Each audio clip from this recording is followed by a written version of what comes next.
Everyone, నేను మీ కర్నూలు పిల్లని. Welcome to my channel Suhana collections. ఇవాళ వ్లాగ్ వచ్చేసి దివాళీ. సో ఇది వచ్చేసి దివాళీ వ్లాగ్ అనమాట. నైట్ 7:30 ఆ టైంకి దీపాలు లైట్ చేస్తున్నాము. పూజ అయిపోయింది.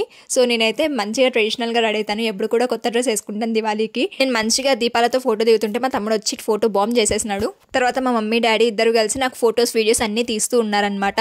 నేను ఫొటోస్ వీడియోస్ దగ్గర ఒక ½ అన్ అవర్ టైం వేస్ట్ చేస్తాను. అన్నీ మంచిగా దిగినాక దెన్ నెక్స్ట్ నేను బయటికి వెళ్ళి అన్ని దీపాలు పెడుతున్నాను అనమాట.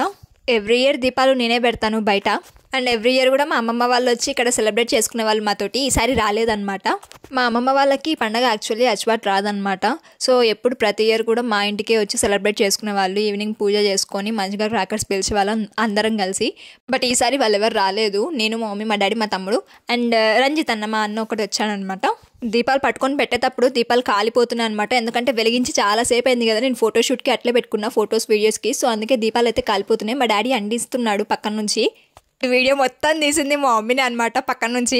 యాక్చువల్లీ నాకు వీడియోస్ మ్యాక్సిమం మా మమ్మీ తీస్తాను. 90%. ఆ 10% మా తమ్ముడు తీస్తాడు.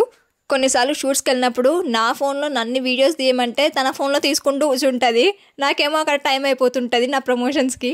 అండ్ దివాళీ రోజు కూడా నా ఐఫోన్లో నాకు వీడియోస్ తీయి మమ్మీ అంటే ఫస్ట్ మమ్మీ సెల్ పట్టుకొని వచ్చి మమ్మీ సెల్లోనే తీస్తూ ఉంది. ఇంకా నేను బయట అన్ని దీపాలన్నీ పెట్టేశాను. నాకు ఈ కుక్కలు ఉన్నాయన్నమాట. 3 స్ట్రే డాగ్స్ ఉన్నాయి. అండ్ పిల్లులు వస్తూ ఉంటాయి. పిల్లులు అయితే బయటికి వెళ్ళిపోయినాయి. ఇంకా స్ట్రే డాగ్స్ ఉంటే అవి భయపడతాయి అనేసి దాన్ని ఇంట్లో పెట్టి మేము లోపల గడ వేసేసినాం అనమాట. బికాజ్ సౌండ్ క్రాకర్స్ పేలుస్తూ ఉంటారు కదా, శబ్దాలకు అవి తట్టుకోలేవు, పారిపోతాయి అనేసి భయపడతాయి ఎక్కువ మెయిన్లీ. సో అందుకే మేము ప్రతి ఇయర్ కూడా దివాళీ రోజు డాగ్స్ అన్నిటిని కూడా మా ఇంట్లో వేసేసి బయట గడ వేసేస్తామన్నమాట. కానీ ప్లస్ పాయింట్ ఏంటంటే మా ఇంటి దగ్గర అంత ఎక్కువ సౌండ్ పొల్యూషన్ అయితే ఉండదు. కాలుస్తారు క్రాకర్స్ బాగానే, బట్ మరీ ఎక్కువసేపు కాల్చారు, మరీ ఎక్కువ సౌండ్ వచ్చేవైతే కాల్చారు అనమాట. బికాజ్ మేము ఉండే ఏరియా సిటీకి కొంచెం దూరంలో ఉంటుంది కాబట్టి అంత ఎక్కువ క్రాకర్స్ పేల్చరు అనమాట. హౌసెస్ తక్కువ, చాలా పీస్ఫుల్గా గ్రీనరీగా ఉంటుంది. క్రాకర్స్ పేల్చేటప్పుడు కొన్ని ఫొటోస్ వీడియోస్ తీసుకోవాలనేసి ఆ డ్రెస్ మీద ఉంటుంది. ప్రతి ఇయర్ కూడా ట్రెడిషనల్ డ్రెస్ వేసుకుంటాను. దివాళీకి పూజ చేసినాక దీపాలు పెట్టినాక కొన్ని క్రాకర్స్ ఆ డ్రెస్ మీద నేను క్రాకర్స్ పేల్చినాక కొన్ని ఫొటోస్ వచ్చినాక డ్రెస్ చేంజ్ చేసుకొని మళ్ళీ వచ్చి నార్మల్ కాటన్ డ్రెస్ వేసుకొని మళ్ళీ వచ్చి క్రాకర్స్ అనేవి పేల్చాను అనమాట. బట్ ఈసారి ఏంటో నేను ఫస్ట్ నుంచి లాస్ట్ వరకు ఆ లెహంగా పైనే మొత్తం క్రాకర్స్ అన్నీ కూడా బర్న్ చేసేసాను అనమాట.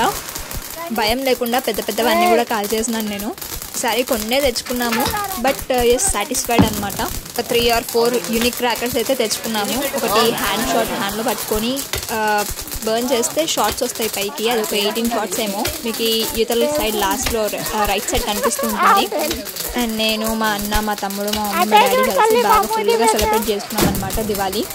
That's about the Diwali vlog. And నచ్చితే కనుక don't forget to like, comment, share and subscribe to my channel. ఓకేనా? See you all in the next video. Bye bye. Take care. నువ్వేం జరగదు వాళ్ళే పక్కా పోతారు. సైడ్ నుంచి పోతారు.